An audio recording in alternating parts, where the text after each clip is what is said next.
Warning, due to adult language and humor, the following content may not be suitable for any viewers under the age of 18. Viewer discretion is strongly advised. The views and opinions expressed during the following live stream or video content are those of the individual and may not reflect those of others. Thank you.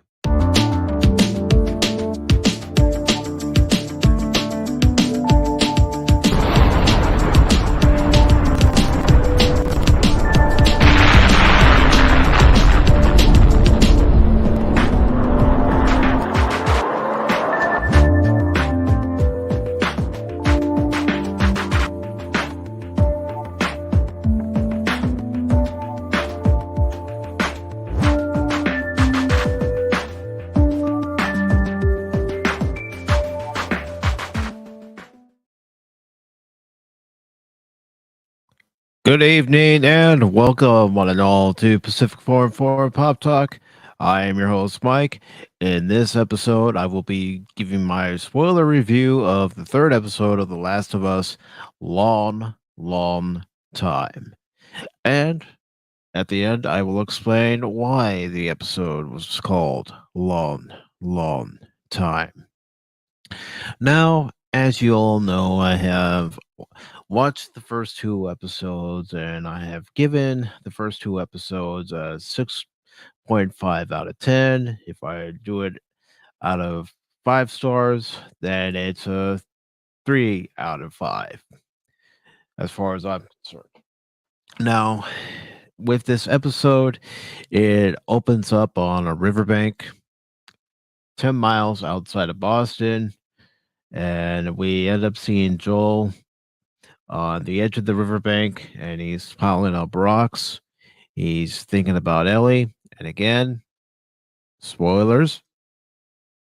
So I will keep that up for the duration of this particular review, and I will also put this up there too. So if you have yet to see this episode and you don't want to be spoiled, come back after you've seen the episode and leave your comments in the comment section below of what you thought of the episode. But getting back to this episode, long time, Joel is on the edge of a riverbank piling up some rocks, as you can see there, 10 miles west of Boston. And we see him walk up a trail into the woods. We see Ellie. She's against a tree. Joel goes into a backpack, pulls out a sandwich, throws it at Ellie, and they start talking. And of course, Joel says, "We can't stay here very long. We have to get moving." And as they're walking along, we finally get something that I had asked for in episode 1 when Tess, Joel, and Ellie had left the QZ zone.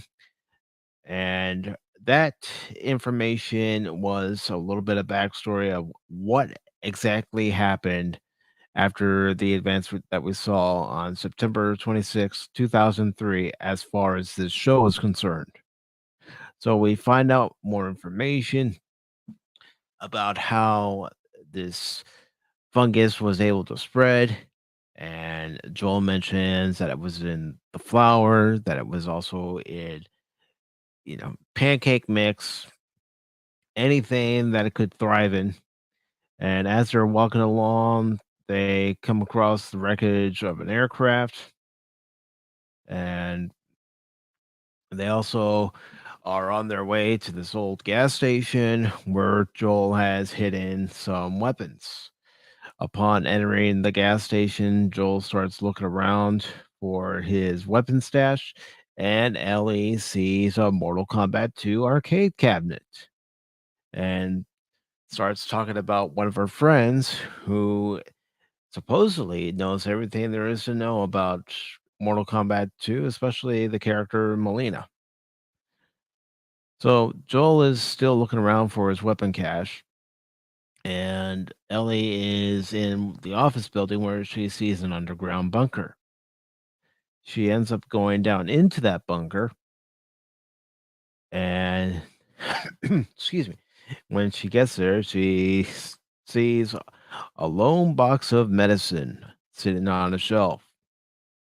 And while she's down there, she starts hearing some sounds. And she sees this fellow right here.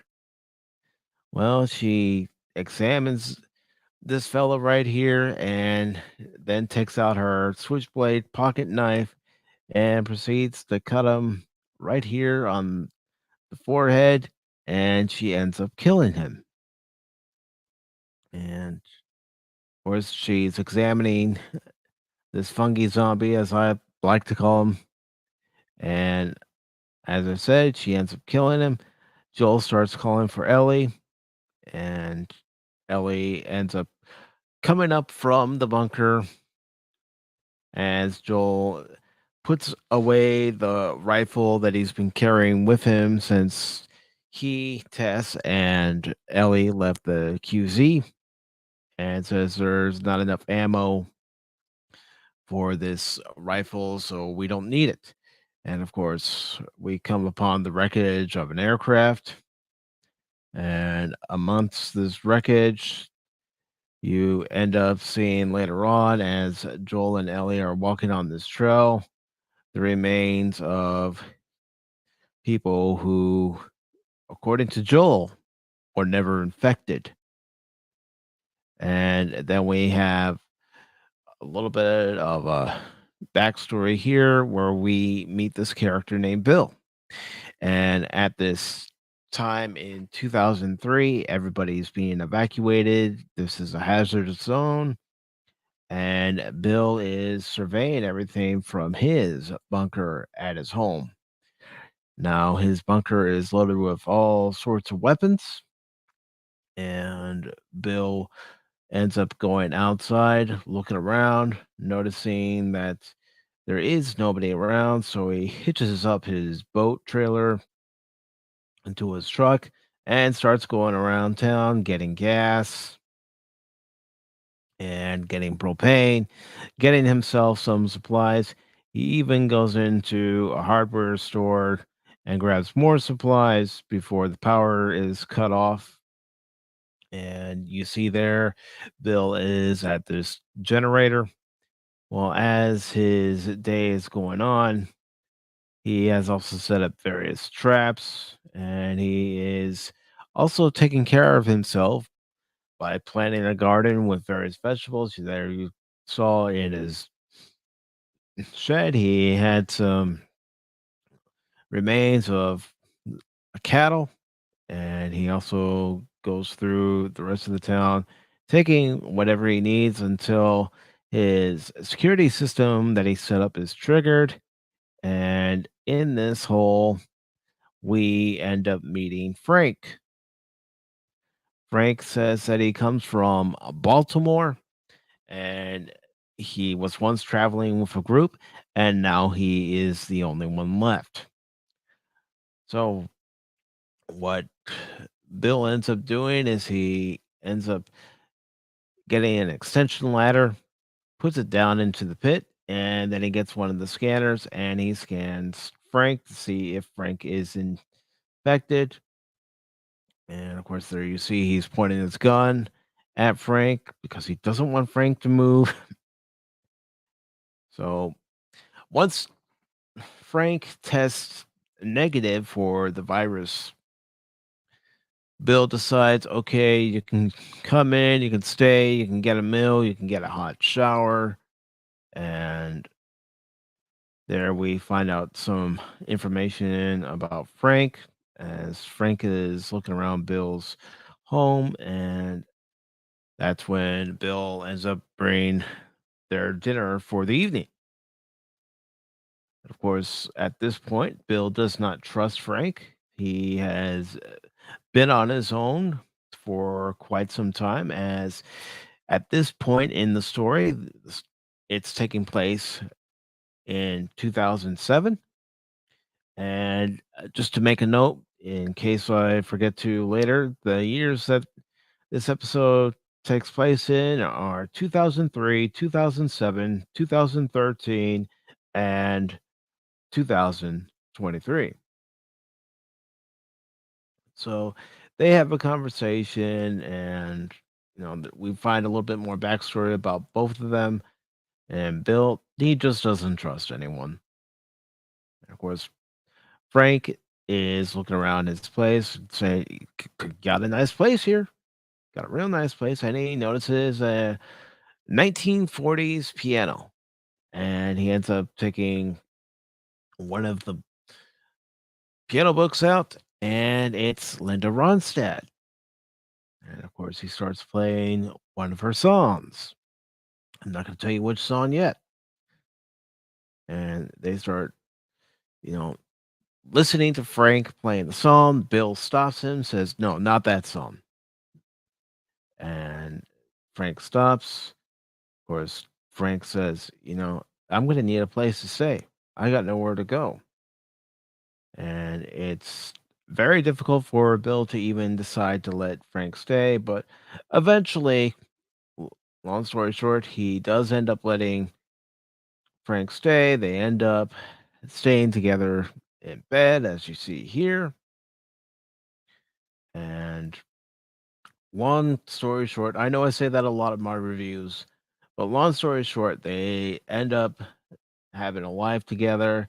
And this is where Frank actually ends up telling Bill that he's been communicating with a woman.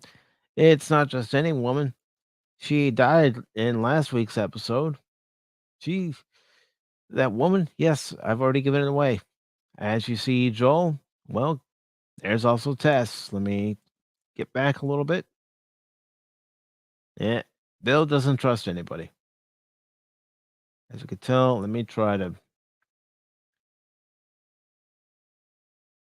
Yeah. And there we see Tess circa 2007.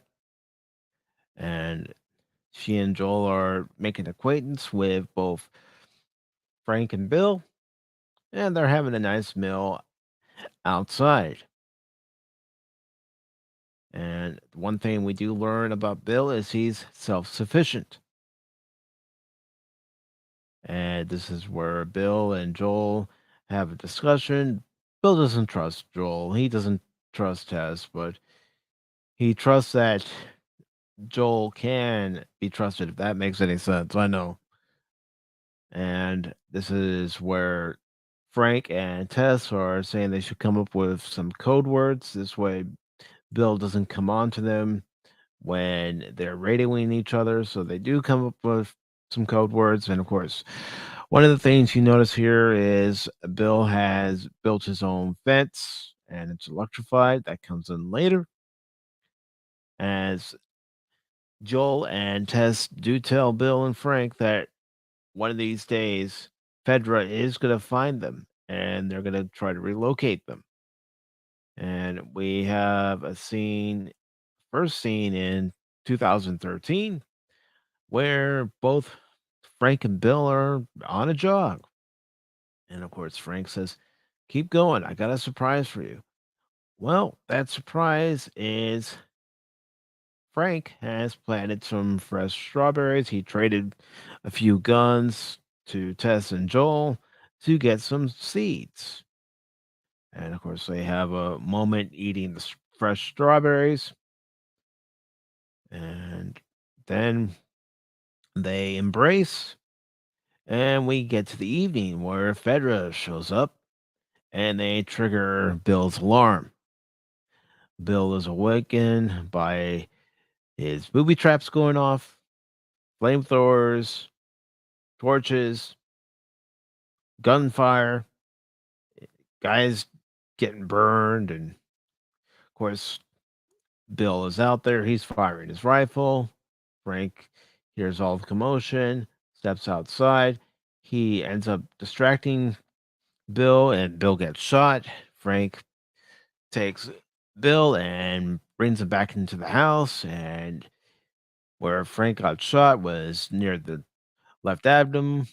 So Frank has to perform some surgery, and he is successful. Of course, this is where Bill tells Frank that I've left some provisions, some spare keys, and a few other things that you're going to need. And make sure that when I pass, you stay with Joel and Tess. Well, we flash forward to 2013, and now Frank is in a wheelchair.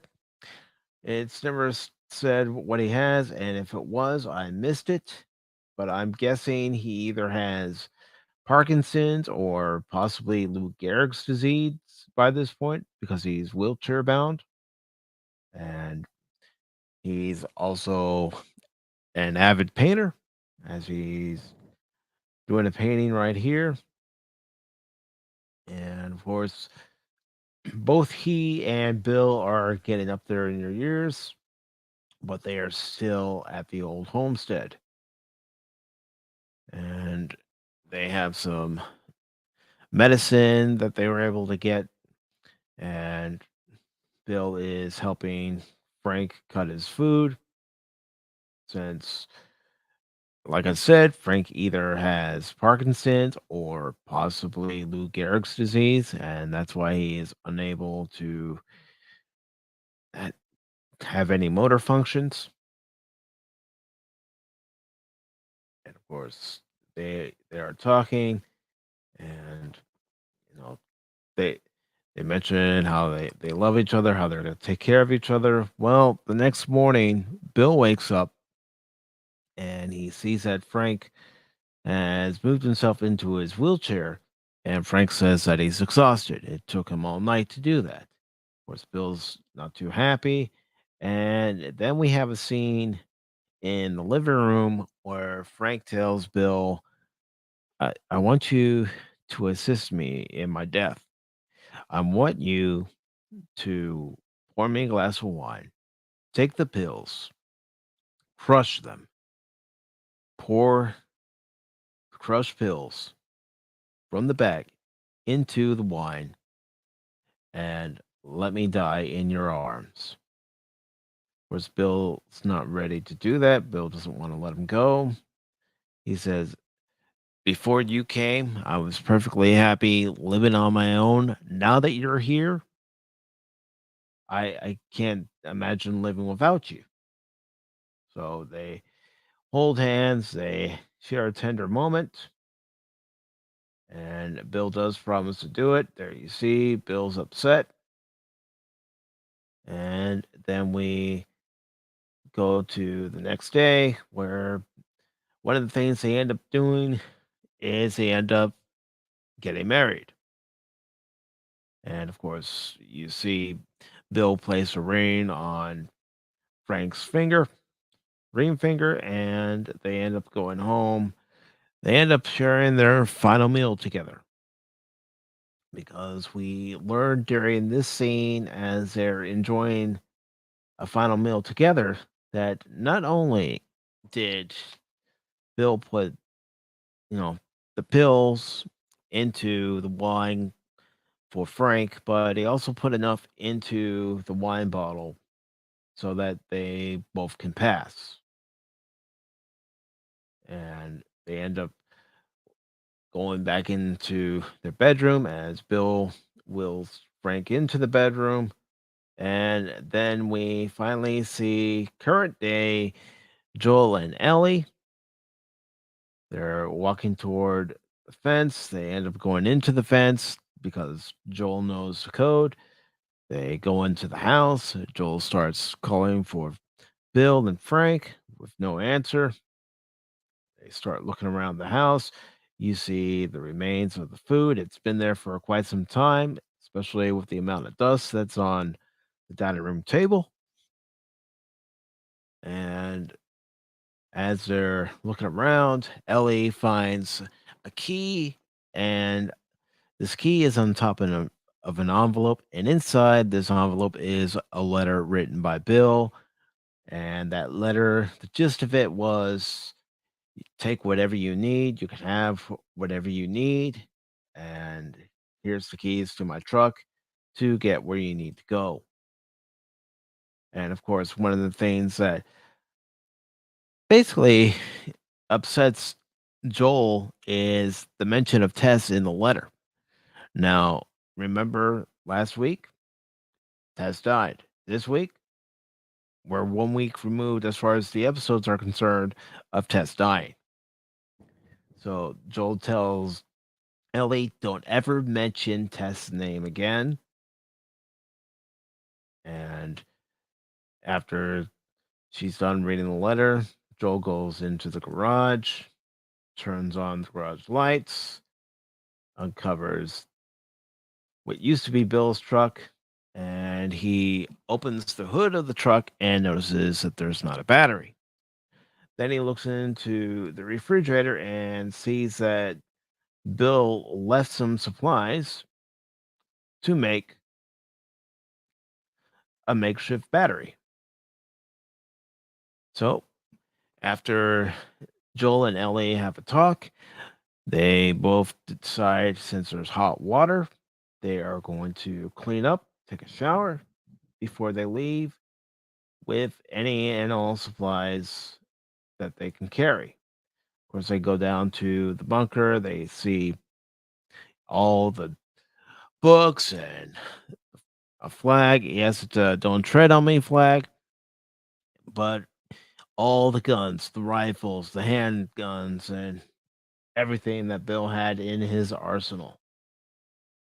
And of course, they start hearing various songs, and that's when you learn that Bill was the one that was sending the music.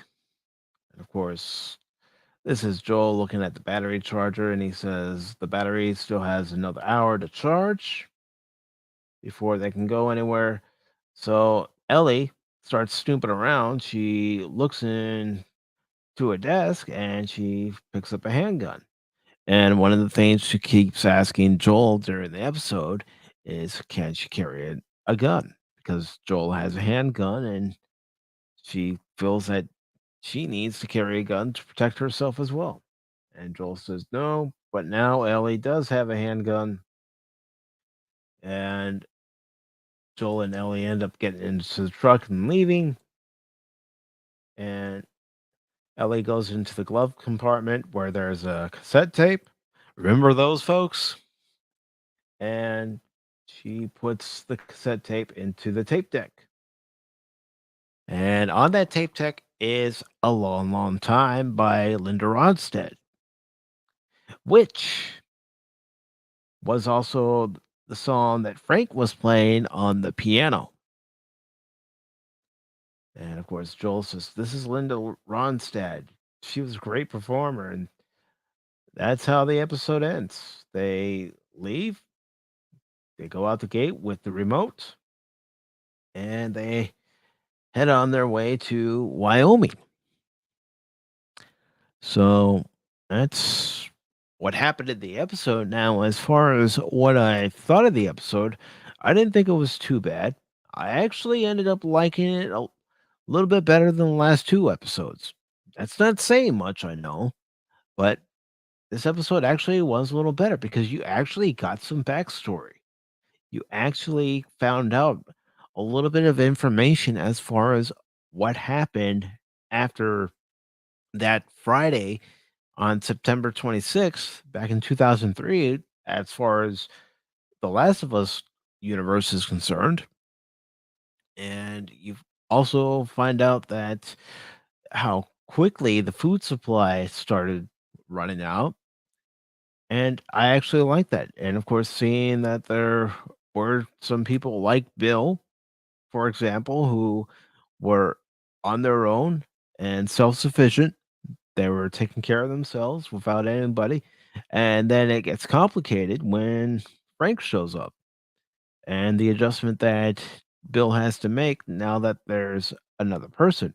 And then, of course, when Frank invites Tess and Joel over, Bill's on edge because, again, Bill's been used to living on his own for as long as he was from 2003 to 2007. That's 4 years, 4 years on your own, especially with everything going the way it was in that world.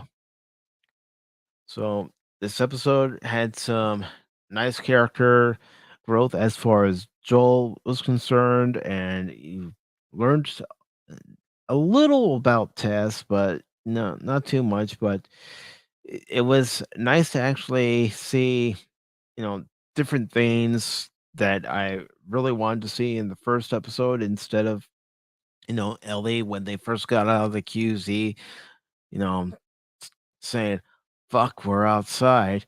She should have been asking Joel and Tess, "What was it like? What was it like i- as far as the world was concerned prior to all this happening?" But no, we actually get it in this episode. So again, this episode it was a slight improvement over the last two, and if I were to give it a rating, I would give it a 7 out of 10 as far as a scale of 1 to 10. And as far as my normal scale is concerned, the best out of five, I would actually still give it a 3 out of 5, maybe a 3.5 out of 5. But this episode was better, and I will actually continue watching the series as far as up until episode 4. What I'm going to do is, depending on how episode 4 is, I might just continue watching the series and go episode by episode just to see. Of course, if I get to episode number 6, I might as well continue on. But those are my thoughts on this episode. It was a little better than the last two episodes. I'm still not going to go out there and praise this series to high heaven. I'm not going to get out there on that mountaintop, out there on that hill and say, "Watch The Last of Us, watch The Last of Us." No, no. If you want to watch the series, watch it. If you don't want to watch the series, don't watch it. If you're miffed because it deviates from what happened in the game, I understand. Trust me, I understand. You want things to be more accurate to its source material. I get it. And I understand if you don't want to watch it. But as far as someone who hasn't played the game and is trying to give this series a chance, I'm not going to lie, I'm trying to give this series a chance. I will watch episode 4. And if I'm not impressed after episode 4, I will just continue watching the series. So I want to thank anybody who was watching during the live stream. If you were watching this after the live stream, thank you very much. I appreciate your support. I will try to do some more of these live reviews when I can, and I will try to keep them brief. I will try to keep them short because that's been one of the goals when I used to do Pacific414 episode review, which is why I do have episode review logo up in the corner. I tried to keep those short. I try not to keep those too long, but I appreciate everybody for watching. Thank you very much. Hope you have yourselves a good night. And I appreciate everybody who was here earlier Sunday and watching Pop Talk earlier. And of course, my guest this afternoon were 24/7 Fusion Media. We had Bear Norman Tag, Cash Money 007, Gap After Dark, and Anonymous. So thank you very much. And I am going to answer this question. And Old Man says, were they gay or did they turn that way? Well, the way it was explained in the episode is neither one of them had been around anyone for a long while and they were seeking companionship. That's pretty much how it was explained in the episode. At least that's how I took it. So, again, thank you all for being here, old man. Thank you for being here. Really appreciate everybody's support. If you like this review, give it a thumbs up. If you don't like the review, give it a thumbs down. Leave a comment down in the comment section below and consider subscribing to the Pacific414 YouTube channel. I not only do episode reviews with Pop Talk now, I also talk pop culture news, whether it's television, movies, video games, anime, collectibles, anything in the pop culture realm. we will talk about it here on Pacific 414 Pop Talk. The next live stream might occur either sometime Monday or sometime on Tuesday. We will definitely have the Wednesday edition of Pop Talk at 6 p.m. Eastern. And then, of course, the Sunday edition of Pop Talk at 1 p.m. Eastern, where I am hoping to still have a guest for both shows. I will confirm with both the guests I have asked to be on the Wednesday edition and the Sunday edition to see if they're still available. And until then, thank you all very much. Have yourselves a great evening, a great morning, great afternoon, depending on when you're watching. And remember, because I haven't ended the stream with this saying in a while, I'm not just a baseball guy, I'm an all around guy. Take care, everyone.